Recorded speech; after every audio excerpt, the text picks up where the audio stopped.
Bismillah. Assalamualaikum warahmatullahi wabarakatuh. Alhamdulillah wassalatu wassalamu ala rasulillah wa ala alihi washabihi ajma'in. Apa kabar anak-anak soleh dan solehah? Semoga kabarnya baik dan sehat ya, dan tetap semangat menjalankan ibadah puasa. Baik, berjumpa lagi pada pelajaran akidah. Kita memasuki pelajaran yang terakhir, yaitu pelajaran ke-10 dengan judul Kisah Nabi Ibrahim alaihissalam, halaman 117. Kisah Nabi Ibrahim alaihissalam ini sudah tidak asing ya. Mungkin anak soleh dan solehah sudah ada yang mendengar ataupun sudah ada yang membaca kisah Nabi Ibrahim ini. Baik, Ibu akan mengulang membacakan kisah Nabi Ibrahim alaihissalam. Disimak baik-baik ya. Ibrahim alaihissalam adalah Nabi yang mulia, Nabi yang mentauhidkan Allah yang Esa dan hanya beribadah kepada Allah dan tidak pernah berbuat syirik. Nabi Ibrahim alaihissalam hidup di tengah kaumnya. Kaumnya adalah kaum yang durhaka. Pada waktu itu dipimpin oleh seorang raja yang bernama Namrud yang durjana, dan mereka berbuat syirik dengan menyembah berhala. Ayah Nabi Ibrahim bernama Azar. Ia adalah seorang pembuat berhala patung yang disembah manusia dan dianggap Tuhan oleh mereka.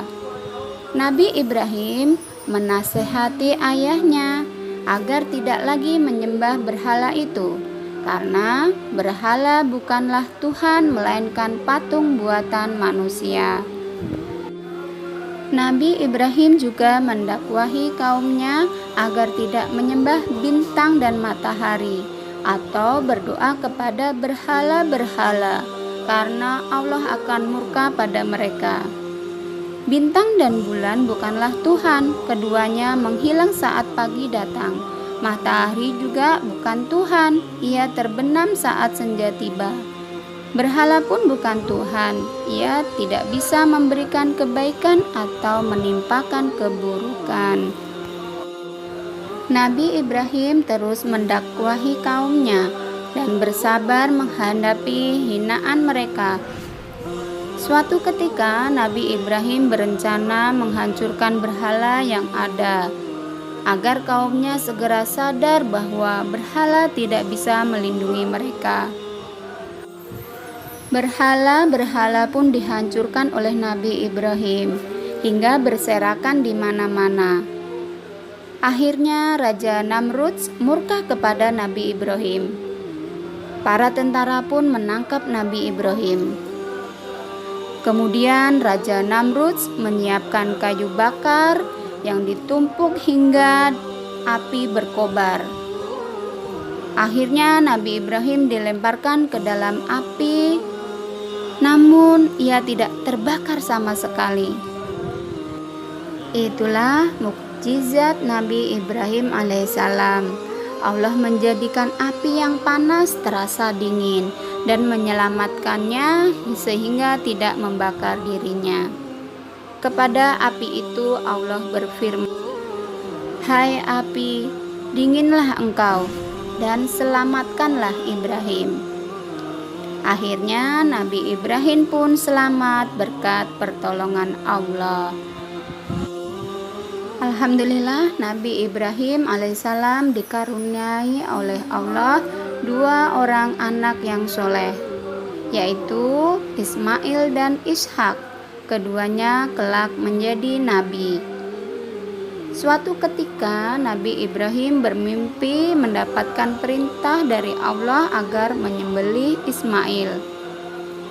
Ismail tidak pernah ragu terhadap perintah Allah. Ia pun menyuruh ayahnya agar melaksanakan perintah itu.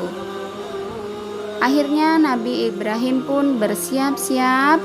Ismail dibaringkan seperti sembelihan. Seketika itu pula Allah menggantinya dengan seekor domba kurban. Nabi Ibrahim dan Ismail bersyukur kepada Allah dan memuji kebesarannya. Itulah awal mula disyariatkannya berkurban pada hari raya Idul Adha. Demikian sedikit kisah Nabi Ibrahim alaihissalam. Semoga dapat bermanfaat dan dapat diambil pelajarannya.